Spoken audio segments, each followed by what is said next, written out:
Assalamualaikum warahmatullahi wabarakatuh. Nama saya Asep Tanugraha.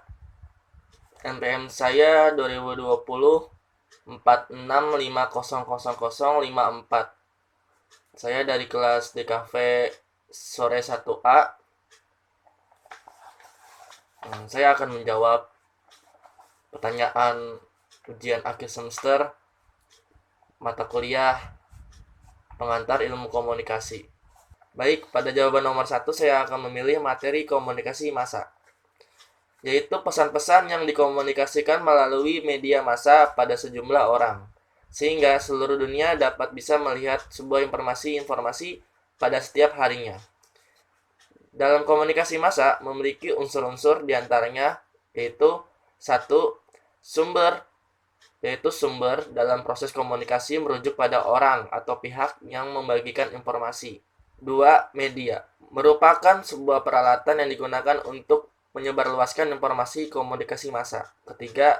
Khalayak, khalayak yaitu sebuah informasi yang disampaikan secara terbuka sehingga masyarakat dapat melihat dan mendengar dengan jelas.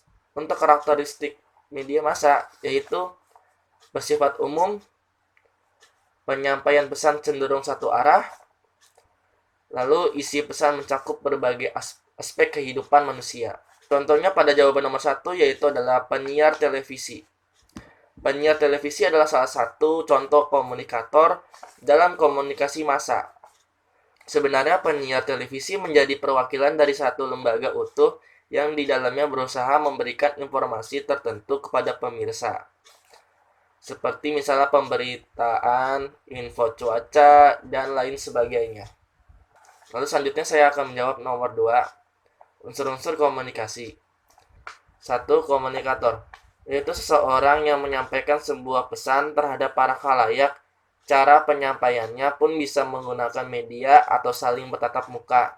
Lalu yang kedua adalah komunikan, yaitu seseorang penerima pesan. Dari komunikator sebaiknya fokus terhadap komunikator saat ia berbicara agar mudah memahami pesan yang disampaikan. Lalu yang ketiga adalah pesan. Komunikator harus mengubah ide menjadi suatu pesan agar dia mengerti dan diterima dengan baik oleh khalayak. Lalu yang keempat adalah media, yaitu alat atau sarana yang digunakan untuk memindahkan pesan dari pengirim kepada penerima. Lalu selanjutnya yang terakhir adalah yang kelima adalah efek komunikasi, yaitu komunikator harus menyampaikan sebuah pesan dengan sebaik mungkin kepada komunikan agar tidak terjadi kesalahpahaman dalam mengartikan pesan tersebut. Lalu selanjutnya jawaban nomor 3. Hambatan komunikasi adalah segala sesuatu yang menghalangi atau mengganggu tercapainya komunikasi yang efektif. Hambatan komunikasi dapat mempersulit dalam mengirim pesan yang jelas, mempersulit pemahaman terhadap pesan yang dikirimkan, serta mempersulit dalam memberikan umpan balik yang sesuai. Selama kegiatan belajar daring, menurut saya terdapat banyak hambatan karena tidak diuntungkan dengan keadaan di mana sekarang sedang berada di masa pandemi COVID-19. Sebagaimana yang dianjurkan harus bersosial distancing demi mencegah tertularnya virus. Gangguan yang terjadi berupa semantik, karena selama kegiatan belajar mengajar di rumah kan pasti terjadi perbedaan suatu istilah atau pendapat, maupun komunikator ataupun komunikan. Namun, di setiap pemikiran manusia berbeda-beda pastinya dan tanggapannya.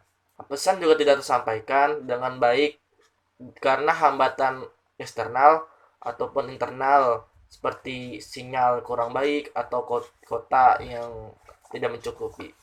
Lalu selanjutnya saya akan menjawab pertanyaan terakhir, yang keempat adalah saya akan menunjukkan karya saya. Sebagai seorang komunikator, saya akan menyampaikan pesan yang dimaksud dari karya saya ini. Karya saya ini adalah kesalahpahaman yang terjadi antara guru dan murid karena hal terkaitnya sekolah daring atau online. Pada panel pertama di sini menjelaskan latar belakang Pak Haryanto yang seorang guru di sekolah sebuah desa. Dan saat awal semester pembelajaran, ia mendapatkan sebuah pesan yang berisikan penyerahan tugas dari salah satu muridnya. Lalu panel yang kedua menjelaskan bahwa saat siswa tersebut menyerahkan tugas, ia sempat memanggil Bu. Padahal beliau adalah seorang laki-laki. Lantas karena ini, beliau sempat heran dan berpikir mungkin hanya salah panggil atau salah ketikan, dan membiarkan hal itu terjadi. Lalu, maka 3 bulan kemudian terdapat pesan muncul lagi dari siswa tersebut dan masih memanggil beliau dengan sebutan Bu. Kemudian di panel ketiga, beliau sangat heran dan curiga kepada siswa tersebut memanggil dirinya Bu. Maka beliau melihat isi lembar tugas yang diberikan siswa tersebut.